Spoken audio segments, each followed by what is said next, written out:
O dia 10 de junho de 2025 fica marcado na história recente do Brasil como mais um capítulo de um julgamento que envergonha a história do nosso país. Às 14h30, horário de Brasília, o ex-presidente Jair Bolsonaro prestou depoimento à primeira turma do Supremo Tribunal Federal, acusado de articular um golpe de Estado. Mas o que se viu foi outra coisa. Um tribunal transformado em palanque, uma justiça disfarçada de militância e uma acusação que se desmonta sozinha. O tal golpe nunca existiu. Não há plano, não há execução e não há crime. Só há uma perseguição política sem precedentes, alimentada por delações forçadas e por um sistema que já escolheu seus culpados antes mesmo do julgamento começar. O depoimento do ex-presidente Jair Bolsonaro não foi apenas um ato jurídico, foi um grito político contra o autoritarismo travestido de legalidade. Acusado de planejar um golpe sem armas, sem exército, sem apoio popular e sem dinheiro, Bolsonaro foi à Suprema Corte para dizer diante dos próprios algozes que não tem o que esconder e que jamais tentou subverter a ordem democrática. A sessão começou por volta das 14h30 e se estendeu por mais de 2 horas. Nesse tempo, o ex-presidente respondeu a perguntas que já vinham com o julgamento embutido. Mas em nenhum momento ele titubeou. Disse com todas as letras: não houve tentativa de golpe. Nenhuma ordem foi dada, nenhum plano foi posto em prática. O que houve foi o uso político de suposições, reuniões institucionais e documentos que nunca saíram da gaveta. A narrativa construída pela imprensa e abraçada por setores do judiciário tenta transformar conversas legítimas com comandantes militares em conspiração. Reuniões que sempre aconteceram e que fazem parte da rotina entre presidentes e as Forças Armadas passaram a ser tratadas como provas de articulação golpista. É o teatro do absurdo transformar exercício da presidência em crime.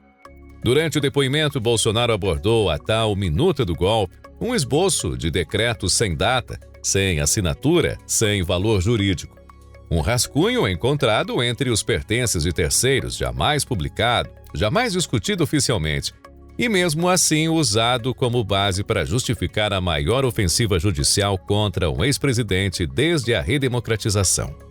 A verdade é que essa minuta foi apenas isso, um papel. Não virou decreto, não foi enviado a nenhum ministério, não mobilizou tropas. Mas em tempos de perseguição ideológica, até papel de padaria vira arma jurídica. Bolsonaro chamou o documento de bravata, conversa de bar e não está errado. O problema é que hoje no Brasil opinião virou prova e imaginação virou sentença.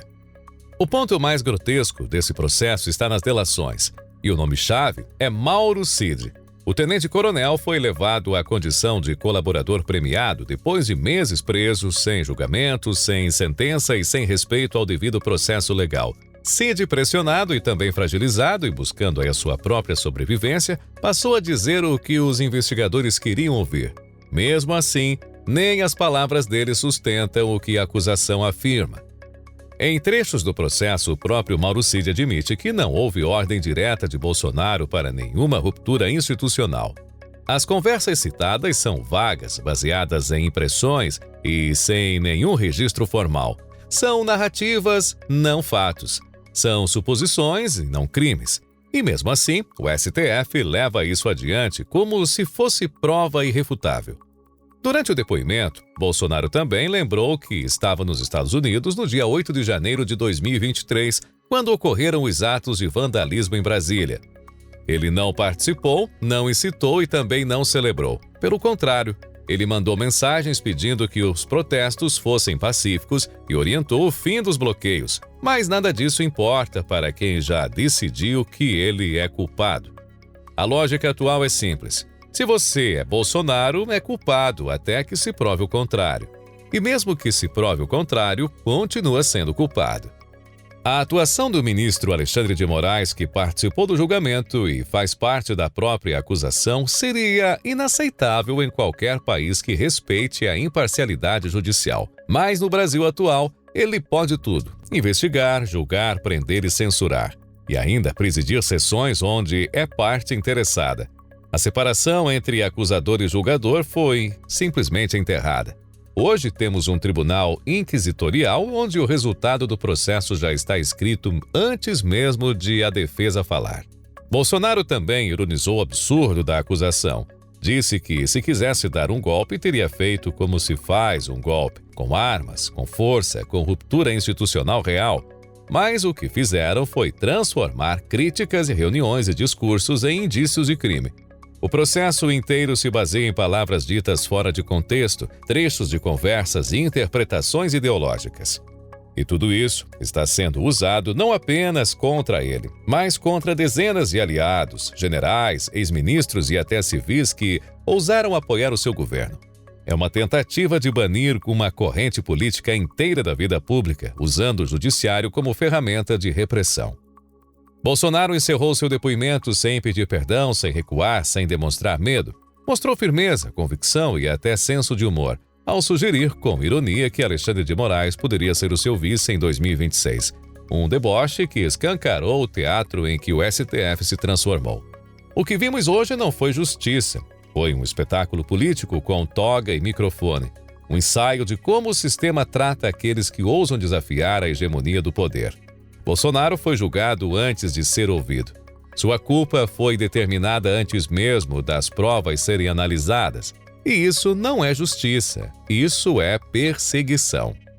A tentativa de criminalizar uma visão de mundo, de silenciar vozes conservadoras e de eliminar adversários pelo uso da máquina estatal, ela é muito perigosa. E a mesma está em curso.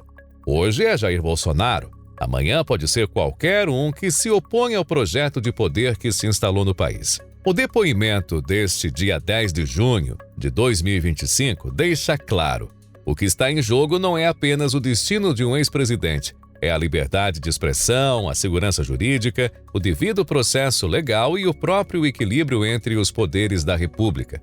O STF transformou um debate político em caso criminal e ignora os pilares da democracia ao fazer isso. A narrativa do golpe, ela não se sustenta. Ela é frágil, cheia de lacunas, baseada em delações contraditórias e provas inexistentes.